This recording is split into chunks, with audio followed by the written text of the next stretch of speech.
Melihat tumpukan sumber daya, Chen Ping sedang tidak mood untuk berlatih. Sekarang dia tidak dapat menemukan penyebab dari binatang spiritual itu. Chen Ping selalu merasa tidak nyaman. Berbaring di tempat tidur, memandangi cahaya bulan yang terang di luar, Chen Ping tidak mengerti apa alasan makhluk spiritual yang sakit ini. Dia telah memeriksa tubuh makhluk roh ini, dan tidak ada perubahan patologis pada tubuh mereka. Tepat ketika Chen Ping sedang berguling-guling dan merasa sedikit tertekan, dia tiba-tiba mendengar gelombang suara yang dalam. Suaranya sangat lembut, tetapi sangat dalam, seolah-olah berasal dari tanah. Chen Ping dengan cepat berdiri dan kemudian berjalan keluar ruangan, mendengarkan dengan seksama dengan telinga tegak. Mengikuti arah suara tersebut, Chen Ping datang ke halaman makhluk roh yang sakit. Chen Ping melihat bahwa di bawah sinar bulan, makhluk spiritual yang sakit itu tampak panik, meringkuk di sudut, dan terus meratap dengan nada pelan. Chen Ping sangat bingung. Tidak ada apapun di halaman. Makhluk spiritual ini sepertinya telah melihat sesuatu yang menakutkan dan menjadi ketakutan. Chen Ping berjalan menuju halaman. Meskipun ada formasi yang menghalanginya, formasi ini hanyalah permainan anak-anak karena Chen Ping dengan mudah melewati formasi dan masuk. Setelah melihat Chen Ping, makhluk roh itu tidak menunjukkan reaksi. Mereka meringkuk satu persatu dan terus menggosokkan cakarnya ke tanah. Chen Ping sedikit mengernyit, lalu perlahan berjongkok dan dengan lembut menyentuh tanah dengan tangannya. Tepat ketika tangan Chen Ping menyentuh tanah, sensasi terbakar tiba-tiba menimpanya, dan tanah seolah bergetar 2 kali. Chen Ping tiba-tiba berdiri dan menatap ke tanah. Dia tahu pasti ada sesuatu di bawah tanah, tetapi kesadaran spiritualnya tidak memiliki cara untuk menembus tanah dan mencari tahu apa yang ada di dalamnya. Chen Ping mencoba melambaikan telapak tangannya ke tanah, tetapi tanah tidak menunjukkan respon, yang membuat para makhluk roh itu semakin panik. Kali ini, Chen Ping semakin yakin bahwa ada sesuatu di bawah tanah. Dengan kekuatan Chen Ping saat ini, jika dia memukulnya dengan telapak tangan, lubang yang dalam pasti akan muncul di tanah biasa. Apakah ada formasi di lapangan? Chen Ping mencoba mencari formasi yang terukir di tanah, tetapi setelah mencari beberapa kali, Chen Ping tidak dapat menemukan jejak formasi apapun di tanah. Aneh sekali. Chen Ping berpikir keras. Saat Chen Ping sedang bermeditasi, cahaya bulan perlahan menyinari halaman. Di bawah bulan purnama, Chen Ping menemukan ada pola formasi samar di tanah. Pola formasinya sangat samar, sangat redup sehingga hampir mustahil untuk dideteksi. Jika bukan karena cahaya bulan, Chen Ping tidak akan dapat menemukan bahwa sebenarnya ada pola formasi di tanah. Tetapi ketika Chen Ping hendak melihat lebih dekat apa pola formasi itu dan bagaimana cara memecahkannya, cahaya bulan tiba-tiba melemah, dan pola formasi yang menjulang menghilang dalam sekejap. Chen Ping mengangkat kepalanya dan melihat ke bulan purnama. Dia tahu bahwa hanya ketika bulan purnama berada di langit, pola susunannya akan terungkap. Tetapi waktunya sangat singkat, dan tidak mungkin ada orang yang bisa memecahkannya. Belum lagi memecahkannya, jika Anda tidak memperhatikan, tidak akan ada yang menyadari bahwa ada pola formasi di tanah. Diperkirakan Xiao Yuanshan tidak mengetahui adanya pola formasi di tanah di halaman ini selama bertahun-tahun. Tampaknya makhluk spiritual di halaman ini sakit satu persatu, dan itu pasti ada hubungannya dengan hal-hal di bawah tanah. Saya hanya tidak tahu apa yang tersembunyi di bawah formasi ini. Tapi sekarang pola formasinya hilang, Chen Ping tidak dapat menemukannya tidak peduli bagaimana dia menggunakan kesadaran spiritualnya untuk merasakannya. Kalau pola formasinya tidak bisa ditemukan, maka tidak mungkin bisa dipecahkan. Kalau tidak bisa dipecahkan, kita tidak tahu apa yang ada di dalam tanah. Sembuhkan penyakit binatang spiritual ini. Jika memang tidak berhasil, kita hanya bisa memindahkan makhluk spiritual ini dan membesarkannya di tempat lain. Mungkin penyakit di tubuh kita perlahan akan membaik. Wah, bukankah kamu sudah memahami pola ketuhanan? Kamu bisa meletakkan pola ketuhanan di tanah. Ini pasti akan dilanggar oleh formasi aslinya, dan formasi aslinya akan terungkap. Kata Raja Iblis Ciyun pada Chen Ping. Ketika Chen Ping mendengar ini, matanya tiba-tiba berbinar dan dia berkata, "Ya, mengapa saya tidak memikirkan hal itu? Saya tidak menyangka bahwa para senior juga mengetahui sesuatu tentang seni bertarung. Tetap berada di lautan kesadaranmu sepanjang hari, aku mengerti sedikit," kata Raja Iblis Ciyun sambil tersenyum. Chen Ping buru-buru menyusun pola ilahi. Meskipun dia tidak mengetahui tingkat formasi lawan, Chen Ping mencoba yang terbaik untuk meletakkan pola ilahi. Jika pola ilahi terlalu sederhana dan tidak menimbulkan ancaman, tidak ada cara untuk mengganggu formasi aslinya.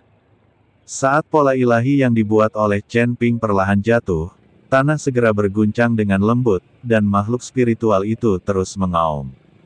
Benar saja, ketika pola dewa yang dibuat oleh Chen Ping jatuh ke tanah, pola formasi tiba-tiba muncul di tanah. Kali ini, pola formasi jelas jauh lebih terang, dan seluruh formasi dapat terlihat dengan jelas. Chen Ping tidak berani menunda sama sekali, dan segera mulai menguraikan pola formasi. Hanya butuh 1/4 jam bagi formasi untuk memecahkan Chen Ping. Terlihat juga bahwa meskipun formasi tersebut sangat tersembunyi, ini bukanlah formasi lanjutan. Ketika pola formasi retak, tanah tiba-tiba runtuh, dan kemudian lubang gelap ke bawah muncul di depan Chen Ping. Di pintu masuk gua, gelombang panas terus datang, dan makhluk roh itu menjadi semakin ketakutan.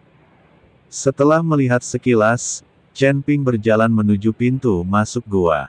Setelah masuk, Chen Ping menemukan bahwa ruang itu terdistorsi dan dia benar-benar memasuki ruang lain. Sepertinya ini bukan di bawah tanah, tapi ruang terpisah.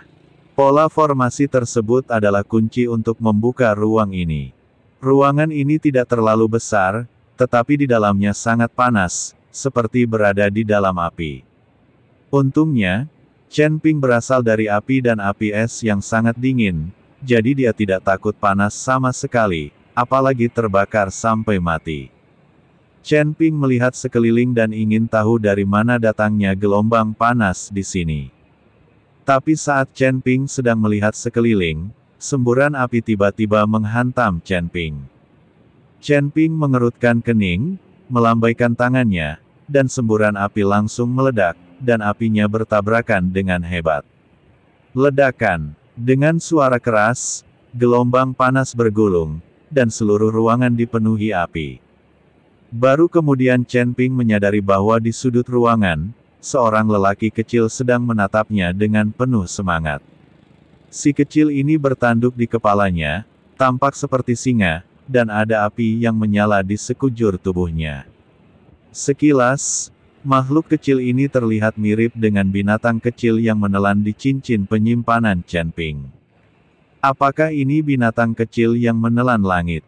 Chen Ping memandang pria kecil di depannya dan berkata dengan bingung. Binatang penelan langit omong kosong itu, ini kilin api. Ini bukan tandingan binatang penelan langit milikku.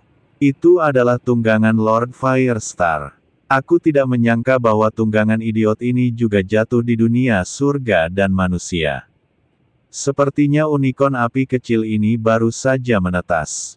Pantas saja makhluk spiritual itu sakit dan tidak dapat menemukan alasannya.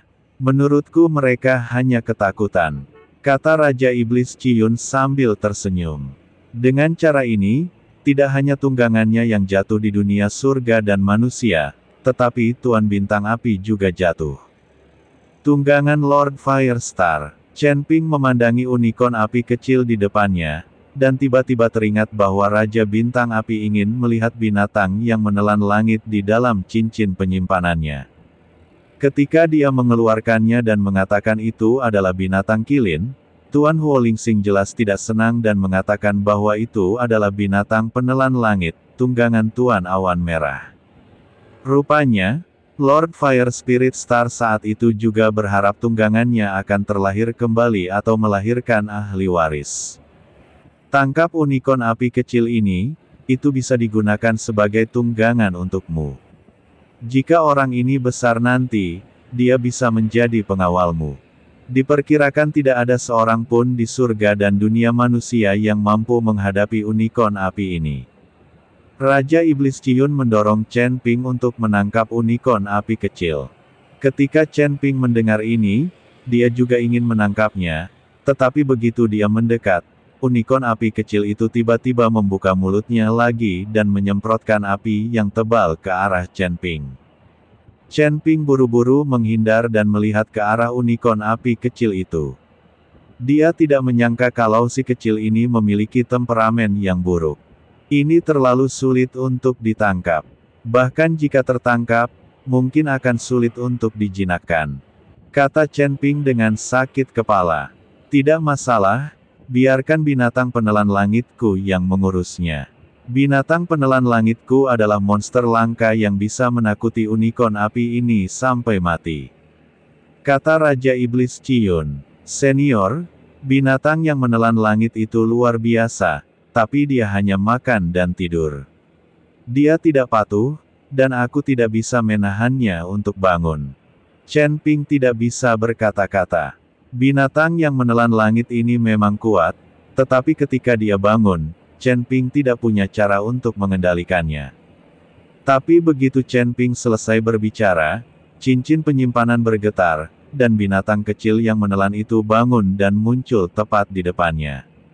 Sepertinya dia menyadari keberadaan unicorn api kecil itu, jadi dia terbangun. Melihat binatang yang menelan langit di depannya, unicorn api tiba-tiba menunjukkan kepanikan di matanya. Saya melihat binatang kecil yang menelan langit berjalan menuju unicorn api kecil. Unicorn api kecil itu memegang ekornya di antara kedua kakinya dan tidak pernah berani menyemburkan api lagi. Biarkan binatang kecil yang menelan langit itu lewat dan menamparkan kepalanya dengan cakarnya, tetapi unicorn api kecil itu tidak bergerak. Ketika Chen Ping melihat ini, dia juga berjalan mendekat dan membelai unicorn api kecil itu berhenti bergerak dan tidak memusuhi Chen Ping. Ini benar-benar satu hal yang menjatuhkan hal lain. Ketika Chen Ping melihat ini, dia hanya bisa menghela nafas. Filin Kilin Huo Ling Xing Jun hanyalah sampah. Orang ini bisa menyombongkan diri dan memiliki temperamen buruk. Dia selalu merasa bahwa dia hebat. Raja Iblis Ciun mengejek Tuan Huo Lingxing. Setelah mendengar ini, Chen Ping tidak berani berkata apa-apa. Tidak peduli apakah Huo Lingxing Jun itu sampah atau bukan, dia takut dia akan langsung dibunuh oleh Huo Lingxing Jun hanya dengan satu pandangan. Tetapi berbicara tentang temperamen yang buruk, tampaknya makhluk abadi di surga ini memiliki temperamen yang cukup meledak-ledak. Nak, kenapa kamu tidak memanfaatkan fakta bahwa unicorn api kecil baru saja menetas dan segera mengenali pemiliknya? Begitu kamu mengenali pemiliknya, itu akan menjadi tungganganmu. Kalau tidak, ketika sudah besar, akan sulit mengenali pemiliknya, dan bahkan mungkin diambil oleh orang itu, Tuan Api Lingxing. Raja Iblis Ciun mengingatkan Chen Ping. Senior, bagaimana kamu bisa mengenali tuanmu? Chen Ping tidak tahu bagaimana cara mengikuti binatang baik ini dan mengenali tuan mereka. Esensi dan darah, selama kamu memberi makan unicorn api kecil ini dengan esensi dan darahmu, dan ia meminum esensi dan darahmu, dia akan dianggap sebagai tuannya. Kata Raja Iblis Ciun. Mendengar ini, Chen Ping tidak ragu-ragu untuk mengeluarkan puluhan tetes darah dari alisnya. Esensi darah ini melayang di udara, melayang di depan api unicorn kecil. Minumlah, minumlah, selama kamu meminum sari dan darahku, kamu akan menjadi milikku. Chen Ping terus berbicara ke arah unicorn api kecil itu. Xiao Huo Qilin melihat esensi dan darah Chen Ping, dan sepertinya tahu apa yang ingin dilakukan Chen Ping. Dia bahkan tidak membuka mulutnya atau menjilat esensi dan darah Chen Ping. Apa? Apa yang terjadi? Melihat unicorn api kecil itu tidak meminum esensi dan darahnya sendiri, Chen Ping sangat bingung. Hahaha, kurasa itu karena kekuatan anakmu terlalu rendah untuk menjadi tuannya. Kamu, seorang biksu muda di alam kesengsaraan, mungkin orang pertama di dunia yang membiarkan binatang kilin Rui mengenalinya sebagai tuannya. Raja Iblis Ciyun tertawa. Apa yang harus kita lakukan? Chen Ping tampak malu. Pada saat ini, binatang kecil yang menelan langit itu tiba-tiba mengangkat cakarnya dan menamparkan kepala unicorn api kecil itu dengan keras 2 kali. Kemudian dia memberi isyarat kepada unicorn api kecil untuk meminum sari dan darahnya. Di bawah kekuatan nafsu binatang kecil yang menelan, unicorn api kecil tidak punya pilihan selain membuka mulutnya, menjulurkan lidahnya, dan menjilat darah Chen Ping hingga bersih. Saat unicorn api kecil menelan esensi dan darah Chen Ping tiba-tiba merasa seolah-olah dia memiliki semacam telepati dengan unicorn api kecil itu.